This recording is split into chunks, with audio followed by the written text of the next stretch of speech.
What can the lessons of history teach us about the future, especially as it relates to the COVID-19 pandemic and its impact on business going forward? We have reached out to a self-described rogue scientist, a refugee from IBM, but one of the top global thought leaders when it comes to leadership anywhere on the planet. Don Schmincke is joining us now. Just by way of background, Don is a dedicated family man. He's based out in the Baltimore, Maryland area, but he has studied leadership in high altitude peaks, like in some of the most dangerous parts of the world when it comes to mountain climbing. In fact, one of his books is High Altitude Leadership. He's also a veteran speaker with Vistage International, Vistage Worldwide, actually.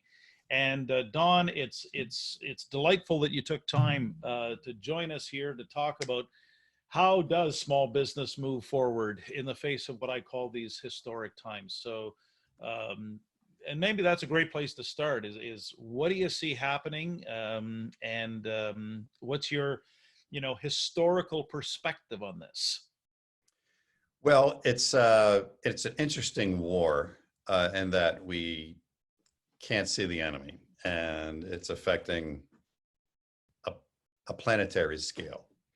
And I don't think we've had wars like that before. So that's one thing that makes this unique. I think everybody was predicting there will be some sort of biological war event, but we didn't know this was it. Now, I'm not saying this was a war that might have been intentionally started by one country against a planet. I think it was an accidental war of biology. And biology we've had wars with that before. I mean, the Black Plague and the Spanish flu, and we can go through the whole list. But this is one that I think, because of our interconnectivity as a species, has raged quite an attention of the entire planet. But it's a war. I mean, we're trying to fight this thing, and we don't have all the data, which makes it even harder. Because normally in times of war, and you can go back over the world wars in the past, et cetera. I mean, you had intelligence on the enemy, and you could correct your strategies accordingly in order to win. Well, we don't have the data yet. All we have data on is people that have symptoms. So, and just jumping in to give a bit of context, because the one thing I didn't want to do is the whole laundry list of your many accomplishments, but you have studied like 6,000 years of recorded human leadership research. You are research based on, and your background's in anthropology and science. And so this, for you to say, this is really quite a black swan event, I think is quite significant. Yeah, it is. Because we're still we're reacting, and I think we need to react. We need to act like this is dangerous, and we need to protect ourselves until we find out what the data is. But in order to have a percentage of mortality rate, and any general goes into war, I mean, they're predicting, what's going to be the percentage of, possible loss of soldiers, collateral damage. I mean, they do all this in their war rooms. In this particular case, we don't really have a percentage. Now, the media is giving us percentages, but they don't have a denominator. So to have a fractional percentage, you need a denominator. So the only denominator they're using are the people with symptoms. And so you're like, well, wait a minute. What about everyone that doesn't have symptoms? Let's take New York City as an example. The last I checked, there was, I don't know, maybe 165,000 confirmed cases with symptoms, but they just released, finally, I've been asking for this since January, not that my asking is going to do anything, but I was looking for, where is the sampling of people that have the antibodies? In other words, they had it, didn't know it, or they had a minor cold and dismissed it. Where is that sampling? Because we have to add that to the denominator of people who have symptoms. So now we go back. New York just announced 20% of New Yorkers probably had it. Now, New York is what, 8 million people? 20% is a big number. And if you think about that, that means that 1.6 million, not 165,000, but over 1 million have had it. Now, the number just went up yesterday to 25%. It could go even higher. So if you're thinking about that, it's like, wait a minute. So it's not 165,000 that have had it, and there's a portion of those that unfortunately have died. It's literally maybe 2 million have had it. That's a different statistic. Now, what does all this mean? This means that we have to start balancing once we get data in, and like I'm saying, we don't have it yet. We're still scrambling for it. We have to be able to do something that's smart around, okay, do we shut the planet down every time there's 600,000 people that will die? Well, that's a good question. The chances, the chances are we won't, because we haven't. Every year, 450 to 600,000 people die from the flu, and we've never shut the planet down. So do we start shutting it down now? I mean, do we start saying, look, from November until April, we will all shut our businesses down because we're going to have a flu? And that's the next question, Don, because the implications on business and everything we're doing on this series is about, well, how does a small to medium-sized business move forward? They can't do anything about the virus. They can't do anything. They don't know anything about infectious disease. They got employees to look after, customers to look after. So when you take all of your vast knowledge of leadership, what are we left with? Well, we're left with, I love we've all heard that Chinese word for crisis, which symbolically stands for danger plus opportunity. So we're probably not going to shut the planet down every year because they have many people die from the flu. We're probably not going to do that. However, we are doing it now, and we are now looking at, now hopefully only 600,000 people, maybe not millions. I'm not trying to be, cavalier about this. What I'm saying is, there's a lot of damage that'll be done in health and society that we have to balance with this. And we have to count on our scientists we just got to buy them time to get accurate data and hopefully a vaccine soon. But in the meantime, there's danger, but there's also opportunity. And that's the Chinese character for crisis. And I think what's neat about this is that if we step back and look at this as a war and we look at opportunity, it gives us a way to challenge our basic assumptions and say, what can I do with my business and my market? And even though now fortunately, there are some companies, I was just with a client on a Zoom call yesterday. They had a number of businesses. One of them is a restaurant business. And we're like, oh my God, what happened? He says, we're making more money than we've ever had. So what are you talking about? He says, we never used any of those delivery services for like Grubhub and all that. He goes, we're selling more now than we've had with less overhead. So in a sense, there are some businesses that are able to activate themselves in a new way. And if you're there, God bless you, keep going. For some of us, things are going under. Companies are, especially small businesses. I mean, I was talking to some guys, running malls, and they're like, we're going to lose a significant portion of our customers because they're literally just shutting down. So, what are we going to do about that? And my partner and fiance, Jean, she's now looking at maybe, is there a way we can help? Is there a way we can access some of this real estate to expand or do things that are helpful? So, so if you're in that situation, there's another quote that I often use myself because I often stumble as I'm exploring new research and taking new risks and chances. And that was, and I hope I'm pronouncing this correctly, so forgive me if there's any Japanese speakers out there, but I think it's Nana Kurobi ya Oki, which means 7 falls, 8 getting up. In other words, fall down 7 times, you get up 8. And it's a samurai saying.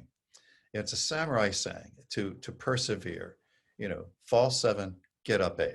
So keep getting up. Now, when we look at that, and let's say we're not fortunate and our business is growing because of this event in terms of customers now using our services more than they were before. But what if we're not that lucky and we're having to lay off, our customers are going under, or what's happening? Okay, new shift in beliefs. Is there a way we can help that gives us some power and gives us some optimism? For instance, are there companies that are also small that are having a hard time, that you maybe have the cash reserves or the financial ability to say, hey, look, let's make a deal. You're going under. I don't want you to go under. Let me either buy you out or let me take over your business and hire you and your people. I mean, something to just make ends meet. I have another situation where that's actually happening, and these small business owners are folding, and they really do want help in the sense as, look, I don't want to lose everything. Come in, take it over, put me on a 2-year contract or whatever. Let's get through this. Or, you know what, I'm old, I'm retiring, my business is worth nothing now. If you can offer me something, it'll help. Great, new conversation. So the whole point is there a way we can help and support each other and at the same time help our businesses grow while we're also in this time of danger and trying to be safe until all the data's in? That's where I think a lot of companies are starting to look, and I support that. Don, and I'm thinking of all the people watching right now as they listen and hang on your words. It's been said earlier, Darren Mitchell from Trout River Industries said there's a big difference between a peacetime and a wartime CEO. Is that what you're seeing out there in the business landscape? And supplementary to that, how much of this is mindset? Well, I think it's all mindset. And there's a difference, I think, typically because, and this was never really justified by in history, because the good leaders always knew that as a CEO, even in peacetime, and it was in the early samurai book that I wrote back in the 90s, The Code of the Executive. When I wrote The Code of the Executive, there was a piece there that was interesting that addressed this. And I thought, this should be part of our MBA programs. And that is, like, in times of peace, that's the time to sharpen the weapons. That's the time to increase your disciplines. That's the time to prepare. And because in time of war, that's not the time to do that. It's already too late. I mean, if your weapons aren't sharpened, you missed the bus. So I think that the way we teach it, today, I think we don't emphasize that enough. I think it's, times are good, we're doing great. How do we expand? How do we take opportunity? Well, we're not thinking about how sharp are we getting, and we get bloated, and we have, we start focusing on internal conflicts and infighting and internal politics and dysfunctional behavior, and how do I get these people to work together, and silos and all that. And we're not thinking, how do we get sharp? And that's what I think is a problem with our MBA programs, is we don't teach those disciplines. And throughout business, I know one of the things you've been on a crusade, and it goes back to the code of the executive and a samurai way of thinking. And I don't know if anyone can see this, but it was about the fear of death is a good thing because it inspires change. Well, now all of those very revolutionary, counterintuitive management theories you've been teaching executives for years, Don, are like, it's now happened. No, it's happening. Yeah. Yeah. And the interesting thing about the fear of death is embracing it. In other words, we can react and run away scared and, fight or flight. But the samurai actually said, there's freedom in accepting it. And they actually, and this is actually used in the military a lot, it's this issue of death before battle. I mean, there's another little quote that might be helpful for a lot of us, is when you go into battle and you're already dead, there's no more fear anymore. And if we're letting fear stop us, then maybe we need to say, look, we're already dead. Let's just do it. Let's just do it. And when you look at people like Steve Jobs, and you look at some of these great innovators, they just faced it. They just said, look, I'm already dead. What do I have to lose? Now let's go. And that's when they took the biggest risks that ended up propelling them to the future. And I remember Steve, one of his quotes in one of the books was, he always asked, like, if I was going to die tomorrow, what decision would I make today? Mm. And that helped him do things that were bizarre, that were crazy, that were, out of school, but it worked. And I'm not saying everything's going to work, but when you have nothing left to lose, There's a song about that, I think. I Yeah, total free. think there is. You know, Don, we've known each other for a long time. I know one of your biggest fans is Jim Gilbert, Canada's huggable car dealer, who Yeah, embraced a lot of your theories he's been great. about building the saga and making the story bigger as a way to move your brand forward. What do you think is right now? I call it the BBQ. Okay, we're all home, we're all getting practiced on the barbecue, but what's the BBQ, which I call the bigger, bolder question that business owners and leaders need to be asking right now? That's a good question, and I think if a business owner is facing this crisis, and how do I get up the eighth time? I think then the question starts with, why am I doing this? Like, where's my passion? Did I lose it? Because now, in the face of this particular war, maybe I need to ask myself, what am I fighting for? Because somewhere deep down inside, maybe there's a spirit that will drive new ways of thinking, new ways of designing strategy. And all of a sudden, it's like, wait, things are crazy now. But can I step up my M&A activities? Can I go to my customers and say, hey, you're hurting. We're going to help. We're going to provide new ways of being with you. Talent, people out of a job. There's some smart, talented people out there that need help, that need work. Guess what? You've been complaining, because I've been hearing you for the past 7 or 8 years. Hey, we can't find new talent. Guess what? Find it. It's there now. So that's what I would suggest.